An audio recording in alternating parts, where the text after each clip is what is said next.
স্টাডিতে দেখা গিয়েছে যে মানুষ যত বেশি মোটা তার তত বেশি ব্রণ হওয়ার সম্ভাবনা থাকে। মানে ওবেসিটি ব্রণের সাথে কিছুটা রিলেটেড। আসসালামু আলাইকুম সম্মানিত ভিউয়ার্স, আশা করি সবাই ভালো আছেন। আমি ডাক্তার আকলিমা আক্তার। আজকে যে বিষয়টি নিয়ে আলোচনা করব সেটি খুবই কমন এবং খুবই মজার একটি বিষয়, সেটি হচ্ছে ব্রণ বা একনি। আমরা অনেকেই এই ব্রণ বা একনি নিয়ে খুবই চিন্তায় থাকি এবং জীবনে কখনো ছেলে হোক বা মেয়ে হোক ব্রণ হয়নি এটা মনে হয় কখনোই ঘটেনি। জীবনে একবার হলেও কারো মুখে বা ঘাড়ে বা পিঠে ব্রণ হয়েছে। তো ব্রণকে আমরা একনি ভালগারিস বলে থাকি। ব্রণ বা একনি একটি লং টার্ম স্কিন কন্ডিশন যেখানে স্কিনের ডেড সেল এবং স্কিনের ওয়েল একসাথে মিশে হেয়ার ফলগুলোকে ব্লক করে দেয়, আর তখনই তৈরি হয় ব্রণ বা একনি। এবং একনি থেকে স্কার মানে দাগ।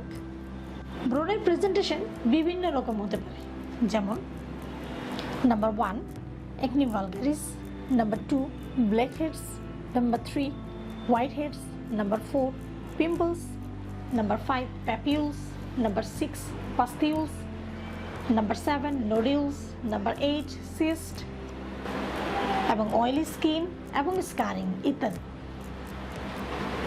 তো এগুলো হচ্ছে ব্রণের প্রেজেন্টেশন। এক একজনের এক এক রকমের প্রেজেন্টেশন হতে পারে। কারো পাস্টিউল হতে পারে, কারো একনি ভালগারিস হতে পারে, কারো নোডিউলস হতে পারে ইত্যাদি। তো ব্রণ সাধারণত পিউবার্টিতে বেশি হয়, মানে ইয়াং জেনারেশনদের বেশি হয়। বয়স 14 থেকে 19 বছর বয়সে এই ব্রণ বেশি হয়ে থাকে। ব্রণের 81% কারণ হচ্ছে জেনেটিক।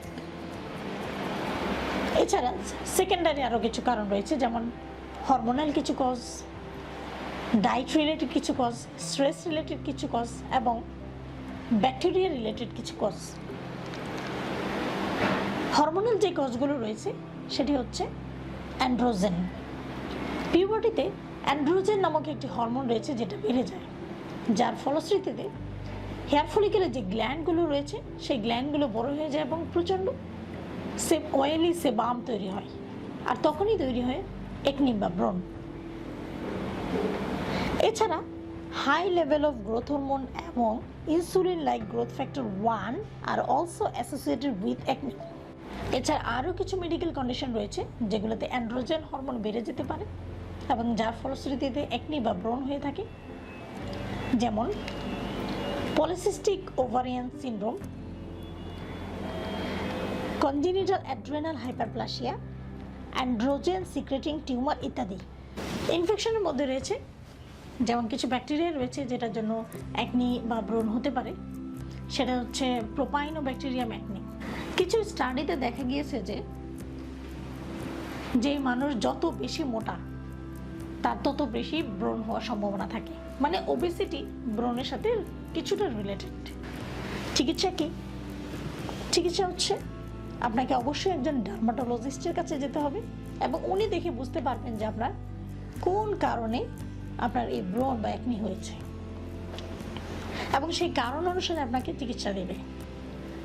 তবে আমি কিছু ঘরোয়া টিপস আপনাদেরকে বলে দিচ্ছি, যেটা ফলো করলে বা ব্যবহার করলে আপনাদের ব্রণ কিছুটা কমবে। যেমন আপনি ঘরে বসে ব্রণে কাঁচা হলুদ ব্যবহার করতে পারেন।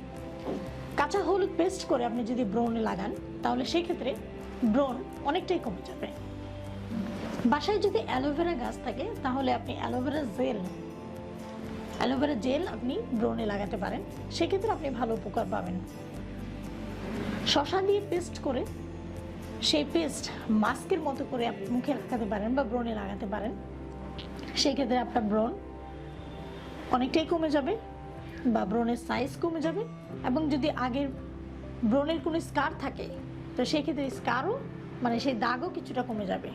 আমরা অনেক সময় ব্রণ হলে খুঁটাখুটি করি, তো খুঁটাখুটি করলে কিন্তু ব্রণ কমবে না, সেক্ষেত্রে বাড়বে। তো খুঁটাখুটি কোনোভাবেই করা যাবে না। যদি ইচিং হয় মানে অনেক বেশি চুলকানি হয় সেক্ষেত্রে আমরা বরফ অ্যাপ্লাই করতে পারি। মানে বরফ দিলে সেক্ষেত্রে আপনার ইচিং যেটা চুলকানিটা সেটা কমবে এবং ব্রণের সাইজটাও রিডাকশন হবে এবং কিছুটা কমেও যাবে।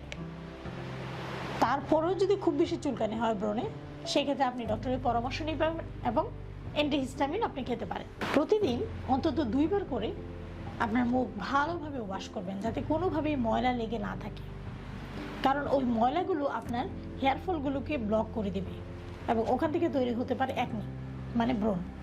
মধু দিয়ে তৈরি করা মাস্ক আপনি অ্যাপ্লাই করতে পারেন আপনার ফেসে, সেক্ষেত্রে আপনি ভালো উপকার পাবেন। রঙিন শাকসবজি, রসুন, লেবুর রস, green tea, apple cider vinegar ইত্যাদি আপনি প্রতিদিন খাদ্য তালিকায় রাখবেন। এতে করে আপনার ব্রণ হওয়ার প্রবণতা অনেকটাই কমবে। ভিটামিন সিতে রয়েছে অসংখ্য অ্যান্টি ইনফ্লামেটরি প্রপার্টি, যা কন্ট্রোল করে সিবাম প্রোডাকশনকে, ফলে ব্রণ কম হয়। সেক্ষেত্রে আপনি ভিটামিন সি বা লেবুর রস আপনি ব্রণে অ্যাপ্লাই করতে পারেন, আপনি ভালো উপকার পাবেন। তো এই হচ্ছে মোটামুটি ঘরোয়া কিছু টিপস, যেগুলো ফলো করলে আপনার মুখের ব্রণ অনেকটাই কমতে পারে বা কমে যাবে বলে আমি আশা করছি। তারপরেও যদি না কমে বা তারপরে যদি সমস্যার সমাধান না হয়, সেক্ষেত্রে আপনি অবশ্যই একজন ডার্মাটোলজিস্টের শরণাপন্ন হবেন এবং ওনার চিকিৎসা ফলো করবেন। ধন্যবাদ সবাইকে।